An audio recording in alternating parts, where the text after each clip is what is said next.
ही सगळी माहिती मुख्यमंत्री कार्यालयातून दिल्याशिवाय त्यांच्यापर्यंत पोहोचणार नाही. आता त्यांचे आणि मुख्यमंत्र्यांचे किंवा भाजपचे संबंध आहेतच.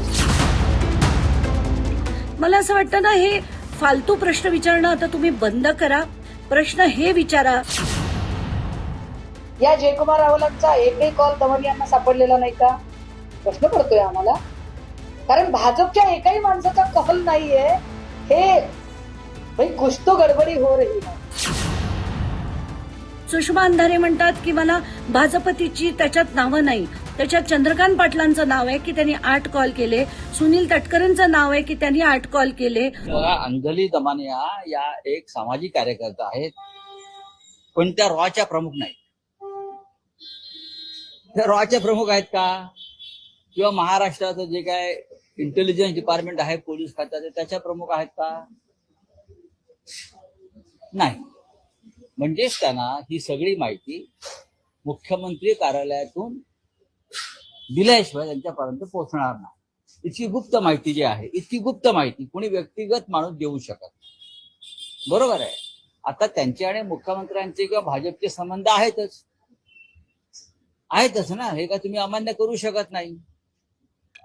पण तरी ती माहिती त्यांच्या माध्यमातून जर सरकार बाहेर काढत असेल, याचा अर्थ सरकारच्या टार्गेटवर कोणीतरी आहे. म्हणजे देवेंद्र फडणवीस यांच्या टार्गेटवर त्यांनी एक निशाणा धरलेला आहे. तो निशाणा धरला का वगैरे धरला तो आता तुम्हाला कळेल.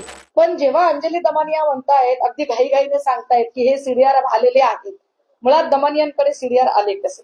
आम्ही दमानियांची माहिती आमच्याकडून पण आम्ही शेअर केली, पण आमच्या बॅक ऑफ द माइंड एक प्रश्न पुन्हा पुन्हा येतोय की दमानियांकडे सीडीआर कुठून आले?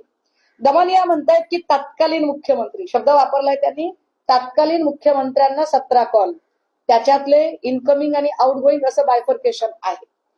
तत्कालीन म्हणजे साधारणतः 1.5 वर्षांपूर्वी शिंदे मुख्यमंत्री होते. मग हे जे कॉल आहेत, या कॉलचं ड्युरेशन कधीच आहे? हे कॉल 1 महिन्यातले आहेत, 6 महिन्यातले आहेत, 1 वर्षातले आहेत की 1.5 वर्षातले आहेत? विशेष जेव्हा त्यांनी त्यांचं कॉल रेकॉर्डिंगचा तपशील सांगितलेला आहे, चांगली गोष्ट आहे की त्यांनी एकनाथ शिंदेचे किती कॉल आहेत ते सांगितलं. पण एकनाथ शिंदेच्या सोबतच ज्यांनी पहिल्यांदा याला पर्यटन दर्जा दिला, मार्च 2018 मध्ये क वर्गाचा पर्यटन दर्जा पर्यटन मंत्री जयकुमार रावल यांनी दिला. त्या जयकुमार रावलांनी नंतर मंदिर सुशोभीकरणाला सुद्धा साधारण 1.5 कोटीचा निधी दिला. या जयकुमार रावलांचा एकही कॉल दमनियांना सापडलेला नाही का, प्रश्न पडतोय आम्हाला. कारण भाजपच्या एकाही माणसाचा कॉल नाहीये. हे भाई कुछ तो गडबडी हो रही है. त्यामुळे भाजपच्या एकाही नेत्याचा कॉल त्या खरातला झाला नाही का, हे एकदा जरा चेक झालं पाहिजे. संजय राऊतजी, मी जेव्हा जेव्हा लढते माझ्याकडे असंख्य माहिती येते आणि ती कुठल्याही कार्यालयाकडनं येत नाही, मुख्यमंत्र्यांच्या कार्यालयाकडनं येत नाही. मी रॉची एजंट नाही. मी एक वेडी स्त्री आहे की जिला वाटतं देश कुठेतरी बदलावा, घडावा. आणि मला प्रश्न पडतात की अशोक खरातांकडे ही सगळी राजकारणी मंडळी का गेली होती? हे सगळे जे फोटो आले, व्हिडिओ आले, त्यात एकनाथ शिंदे दिसले, दीपक केसरकर दिसले, चंद्रकांत पाटील दिसले, जयंत पाटील दिसले, हे सगळेच जण त्यांच्याकडे गेले होते आणि का गेले हा प्रश्न आहे.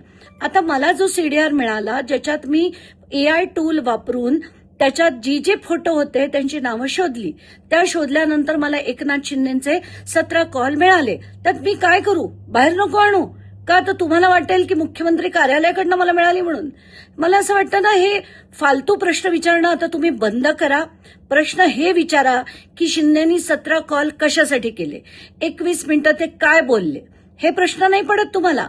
कारण हे सरकार शिंदे चालवतात, अंजली दमानिया नाही. त्यामुळे प्रश्न मी शिंदेना नक्कीच विचारणार आणि त्यात तुम्हाला त्रास व्हायचं काही एक कारण नाही. सुषमा अंधारे म्हणतात की मला भाजपतीची त्याच्यात नावं नाही. त्याच्यात चंद्रकांत पाटलांचं नाव आहे की त्यांनी 8 कॉल केले. सुनील तटकरेंचं नाव आहे की त्यांनी 8 कॉल केले. आशिष शेलारांचं नाव आहे की त्यांनी 1 कॉल केला. आणि तुम्ही वेगळी जी अंधारेंना वाटत असेल ना, त्यांनी ती अख्खी यादी मला नंबर्सची द्यावी, त्याची सगळी चौकशी करून मी त्यांच्याकडे पाठवते. आणि हो, तुम्हा दोघांना मुद्दाम सांगते की काल संध्याकाळी मी शोधता शोधता मला मिलिंद नार्वेकरांचे सुद्धा 8 कॉल मिळाले, जे मी ताबडतोब त्या मीडियाच्या माझ्या व्हॉट्सअप ग्रुपवर देखील टाकलेत. हवं असेल ना तर तिथनं तुम्ही एकदा कुठल्याही पत्रकाराला विचारून त्याची एक कॉपी घ्या. आता काहीतरी बोलणं आता बंद करा आणि विषयावर या की उपमुख्यमंत्र्यांनी खरातासारख्या माणसाला का फोन केले होते.